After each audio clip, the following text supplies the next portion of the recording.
Hi, I'm Gilbert Cruz for Time.com, and I'm here with Michael J. Fox, author of the new memoir, Always Looking Up, The Adventures of an Incurable Optimist.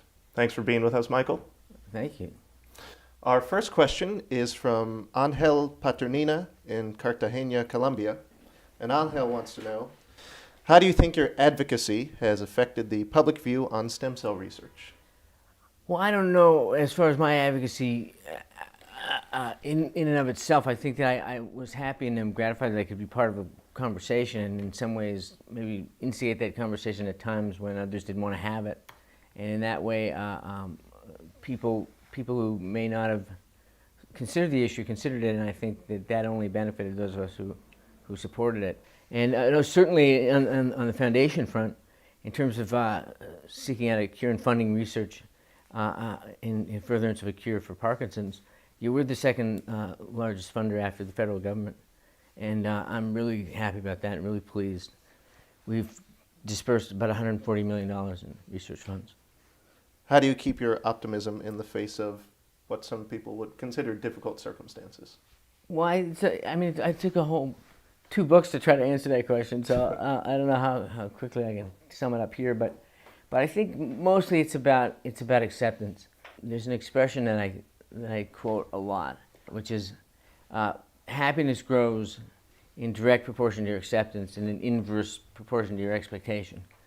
So if I can accept what my situation is and really own that, and then it's fixed in space, and then I can move all around it, and I have other choices. I mean, I have no choice about whether or not I have Parkinson's.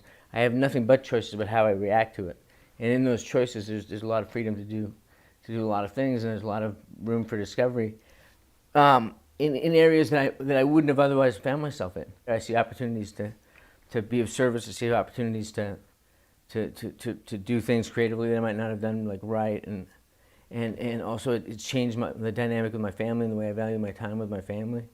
So it's really affected my life, and believe it or not, a positive way. Have you ever felt cheated by having Parkinson's disease? No, absolutely not. It's been a detour that I like I said, that I wouldn't have planned or I wouldn't have designed. But it's really led me to amazing places and to meet amazing people and I mean, I enjoyed my work as an actor, and I enjoyed making people laugh and delivering whatever good they got to get out of it. But to really feel now that I can make a difference in people's lives, and through advocacy and through supporting research and also putting a face on a situation that's difficult for a lot of people, that they struggle with anonymity and feel that there's a certain stigma attached.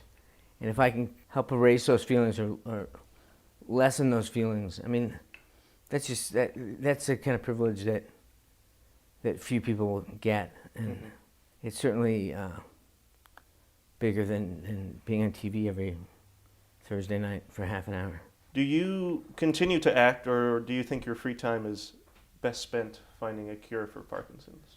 I act every now and then. I've done a few episodic guest spots on a few shows. I did Scrubs, which was produced and written by Bill Lawrence, who was one of my partners on Spin City, and then I did Boston Legal, and I just did Rescue Me with Dennis Leary, who's also a good friend of mine. So in all those situations, there were situations where I knew I could be comfortable enough if I said I need 10, 15, 20 minutes. Can you do another scene while I get it together? And I knew that would be copacetic. So, and it was, and so it was a great experience and a lot of fun. And the other thing about acting every now and then is it keeps my health insurance current. What's the favorite movie you've acted in? Each movie has its own. It exists on a couple of different levels. There's the movie itself, and there's the experience of having done it. But I come to a predictable answer. I mean, it'd be Back to the Future, the first Back to the Future, because it was just such a whirlwind experience for me. And I was doing Family Ties at the same time, so I was doing both. I was working like 18, 20 hours a day. I was 23 years old. It was just a once in a lifetime experience, and the movie itself holds up. Even though we're almost at a kind of one of the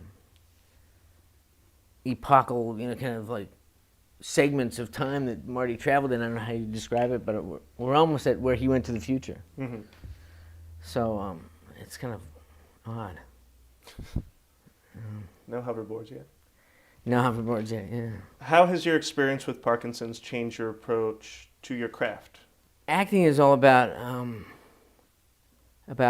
making choices that either reflect or conceal an actor's attitude in a situation.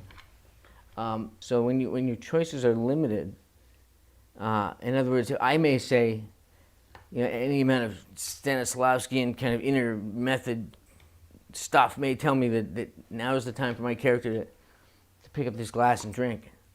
But if I can't pick it up without spilling it all over my shirt, what do? So I have to make other choices. So it becomes much more of a logistical puzzle than it ever was for me.